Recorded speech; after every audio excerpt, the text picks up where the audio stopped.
Hello everyone, welcome to my channel. आज हम इस वीडियो में छत्तीसगढ़ में पाए जाने वाले वन संसाधन के बारे में डिटेल से डिस्कस करेंगे। साथ ही साथ वनों का वर्गीकरण किस आधार पर किया गया है, मुख्य रूप से प्रशासनिक आधार पर, प्रजाति बहुलता के आधार पर व प्राकृतिक आधार पर किस प्रकार से वर्गीकृत किया गया है, उसको हम यहाँ पे देखेंगे। साथ ही साथ इस टॉपिक से किस प्रकार के क्वेश्चन कॉम्पिटिशन एग्जाम में पूछे जाते हैं उसको भी डिस्कस करेंगे। सो छत्तीसगढ़ में वन संसाधन की अगर हम बात करें तो छत्तीसगढ़ में वनों का क्षेत्रफल लगभग 59,772 वर्ग किलोमीटर क्षेत्र में फैला है, जो कि छत्तीसगढ़ के कुल भौगोलिक क्षेत्रफल का 44.21% है, जो देश के कुल क्षेत्रफल का 12.2% है। छत्तीसगढ़ राज्य वन आवरण की दृष्टि से तीसरा स्थान है। पहले स्थान पर मध्य प्रदेश, दूसरे स्थान पर अरुणाचल प्रदेश व तीसरे स्थान पर छत्तीसगढ़ आता है। बेसिकली पूरे देश की अगर हम बात करें तो सबसे तीसरे स्थान पर वन आवरण की दृष्टि से छत्तीसगढ़ राज्य आता है। सबसे अधिक वन आवरण जो है ये मध्य प्रदेश में पाया जाता है और छत्तीसगढ़ वन क्षेत्रफल के आधार पर चौथे स्थान पर है। इस प्रकार ये छत्तीसगढ़ में पाए जाने वाले वन संसाधन का कुछ सामान्य परिचय है कि छत्तीसगढ़ में वनों का क्षेत्रफल लगभग 59,772 वर्ग किलोमीटर है, जो कि छत्तीसगढ़ के कुल भौगोलिक क्षेत्रफल का 44.21% व देश के कुल क्षेत्रफल का 12.2% भाग में फैला हुआ है। तो ये पॉइंट जो है क्वेश्चंस में पूछे जाते हैं कंपटीशन एग्जाम में, तो आपको इन पॉइंट्स को याद रखने हैं। एंड छत्तीसगढ़ राज्य वन आवरण की दृष्टि से तीसरा व वन क्षेत्रफल की दृष्टि से चौथा स्थान पर है। इसमें आपको कंफ्यूजन नहीं होना है। अब वनों का वर्गीकरण जो है किस प्रकार से किया गया है इसको हम डिस्कस करते हैं। सो वनों का वर्गीकरण किसी भी क्षेत्र का या किसी भी राज्य का वनों का वर्गीकरण जो है वहां पाए जाने वाली जलवायु के आधार पर किया जाता है। और अगर हम छत्तीसगढ़ की बात करें तो छत्तीसगढ़ में कर्क रेखा गुजरने के कारण यहाँ की जलवायु उष्ण कटिबंधीय क्षेत्र के अंतर्गत आती है। ठीक है, तो ये जो है यहाँ की जलवायु उष्ण कटिबंधीय क्षेत्र, जब हमने जलवायु के बारे में डिटेल में डिस्कस किया था तो वहां पे हमने देखा था, ये आप देख सकते हैं, ये वर्ल्ड मैप है। जो कर्क रेखा और मकर रेखा है उसके बीच में उष्ण कटिबंधीय क्षेत्र वाला जलवायु पाया जाता है और ये है भारत की स्थिति वर्ल्ड मैप में, और ये छत्तीसगढ़ की स्थिति है। तो आप देख सकते हैं छत्तीसगढ़ के अधिकांश भाग में उष्ण कटिबंधीय क्षेत्र वाला जलवायु पाया जाता है, जिसके कारण पूरे छत्तीसगढ़ में जो है उष्ण कटिबंधीय क्षेत्र, पूरा छत्तीसगढ़ जो है उष्ण कटिबंधीय क्षेत्र के अंतर्गत आता है। इसके कारण मुख्य रूप से प्रदेश में वनों में पर्याप्त विविधता है और छत्तीसगढ़ के वनों को 3 आधार पर वर्गीकृत किया जा सकता है।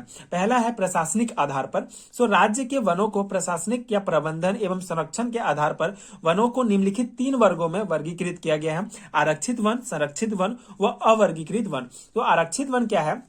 आरक्षित वन उन वन को कहा गया है जिन वनों को योजनाबद्ध तरीके से संरक्षण व संवर्धन किया जाता है। आरक्षित वनों में लकड़ी काटना, पशु चराना, वनोपज एकत्र करना निषेध है। साथ ही साथ प्रवेश करने पर भी प्रतिबंध लगाया गया है। मतलब आरक्षित वन जो है सबसे ज्यादा जो है यहाँ पे नियमों का पालन किया जाता है। मतलब यहाँ पे आरक्षित वन जो है उन क्षेत्र को कहा जाता है जहाँ पे योजनाबद्ध तरीके से संरक्षण और संवर्धन किया जाता है।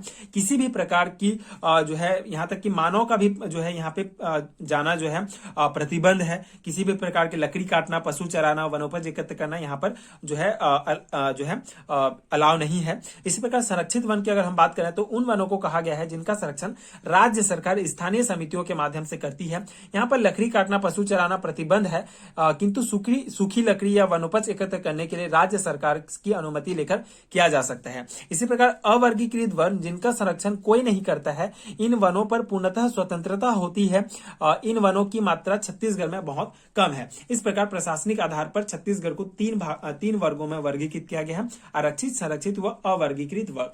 अब प्रजाति बहुलता के आधार पर छत्तीसगढ़ को पुनः 3 वर्गों में विभाजित किया गया है। प्रजाति बहुलता के आधार पर किसी भी क्षेत्र में बहुत सारे प्रजाति के पेड़ पौधे पाए जाते हैं। छत्तीसगढ़ में मुख्य रूप से 3 जो है प्रजाति के आधार पर 3 वर्गों में बांटा गया है: साल वन, सागौन वन व मिश्रित वन। तो साल वन क्या है? साल वृक्ष छत्तीसगढ़ का राजकीय वृक्ष है और साल वृक्ष को छत्तीसगढ़ में सोरिया रोबोस्टा के नाम से भी जाना जाता है। इसका वैज्ञानिक नाम है साल वृक्ष, छत्तीसगढ़ का राजकीय वृक्ष है। इसे सरई वृक्ष कहा जाता है। वह वैज्ञानिक नाम सोरिया रोबोस्टा है। छत्तीसगढ़ के बस्तर जिले को साल वनों का द्वीप कहा जाता है। वह बस्तर जिले के कोमलनार वह मगनार क्षेत्र में पाए जाने वाला साल वृक्ष नेपाल की राई प्रदेश में पाए जाने वाली साल वृक्ष के समान है। तो ये पॉइंट इंपॉर्टेंट है, यहाँ पे तुलनात्मक क्वेश्चन पूछे जाते हैं कि नेपाल की राई प्रदेश में पाए जाने वाली साल वृक्ष किसके समान है। तो आपको ये याद रखना है, बस्तर जिले की कोमलनार और मगनार क्षेत्र में पाए जाने वाला जो साल वृक्ष है वो नेपाल के राई प्रदेश में पाए जाने वाले साल वृक्ष के समान है। वो साल वृक्ष जो है मुख्यतः बस्तर, गरियाबंद, बिलासपुर, वो कोरिया, सरगुजा आदि जिले में पाया जाता है। तो इस प्रकार से साल वन जो है छत्तीसगढ़ में साल वन 40.56% भाग में पूरे फैला हुआ है पूरे छत्तीसगढ़ में। उसके बाद सागौन वन, इसका वैज्ञानिक नाम टेक्टोना ग्रांडिस है। नारायणपुर क्षेत्र के कुर्सेल घाटी में पाए जाने वाले सागौन वृक्ष सर्वश्रेष्ठ प्रकार के हैं। यह बर्मा में पाए जाने वाले सागौन वृक्ष के समान है। सर्वाधिक सागौन वृक्ष बीजापुर, भोपालपट्टनम, नारायणपुर, सुकमा में पाए जाते हैं। वो सागौन वृक्ष जो है पूरे छत्तीसगढ़ में 9.42% भाग में फैला हुआ है। इसके बाद मिश्रित वन तीसरा प्रकार का वर्गीकरण है जो कि प्रजाति बहुलता के आधार पर किया गया है। वह मिश्रित वन, जहां पे सभी प्रकार के वृक्ष पाए जाते हैं। यह वन छत्तीसगढ़ में सर्वाधिक है। इन वन के अंतर्गत अनेक वृक्ष व झाड़ियां आती हैं, जैसे तेंदू, साजा, आंवला, महुआ, आम, बेर आदि। इसका सर्वाधिक विस्तार छत्तीसगढ़ के मैदानी क्षेत्र में पाया जाता है। वह मिश्रित वन जो है छत्तीसगढ़ में 43.52% भाग में फैला हुआ है। तो ये आप देख सकते हैं, प्रजाति बहुलता के आधार पर छत्तीसगढ़ को 3 भागों में बांटा गया है। यह है मिश्रित वन जो कि छत्तीसगढ़ के मैदानी क्षेत्र में अधिकतर पाया जाता है। सागौन वन व ये साल वृक्ष वाला साल वन में विभाजित किया गया है। उसके बाद तीसरा जो प्रकार है वो है प्राकृतिक आधार व भौगोलिक आधार पर जियोग्राफिकल क्लासिफिकेशन किया गया है छत्तीसगढ़ के वनों का।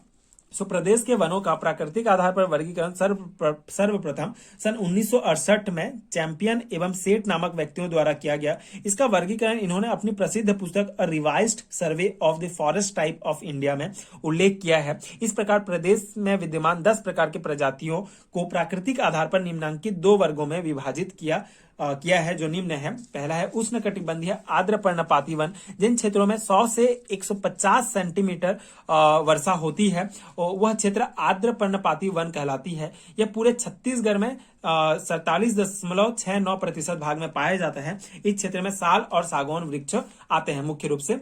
और दूसरा है उष्णकटिबंधीय शुष्क पर्णपाती वन, जिन क्षेत्रों में 75 से 100 सेंटीमीटर वर्षा होती है वह क्षेत्र शुष्क पर्णपाती वन के अंतर्गत आते हैं। यह पूरे छत्तीसगढ़ में 51.65% भाग में पाया जाता है। इस प्रकार के वन मुख्य रूप से महानदी बेसिन में पाए जाते हैं। तो यह है उष्णकटिबंधीय आर्द्र पर्णपाती वन व उष्णकटिबंधीय शुष्क पर्णपाती वन, जो कि प्राकृतिक आधार पर वर्गीकृत किया गया है वनों को। तो यहाँ पे मुख्य पॉइंट यही है कि जिन क्षेत्रों में 100 से 150 सेंटीमीटर वर्षा होती है वहां पे उष्णकटिबंधीय आर्द्र पर्णपाती वन पाए जाते हैं, और जिन क्षेत्रों में 75 से 100 सेंटीमीटर वर्षा होती है वहां पर उष्णकटिबंधीय शुष्क पर्णपाती वन पाए जाते हैं। छत्तीसगढ़ में सर्वाधिक वन क्षेत्रफल वाला जिला नारायणपुर है, और छत्तीसगढ़ में सबसे कम वन क्षेत्रफल वाला जिला बेमेतरा है। ये पॉइंट आपको याद रखना है, कंपटीशन एग्जाम में पूछे जाते हैं इस प्रकार के क्वेश्चंस।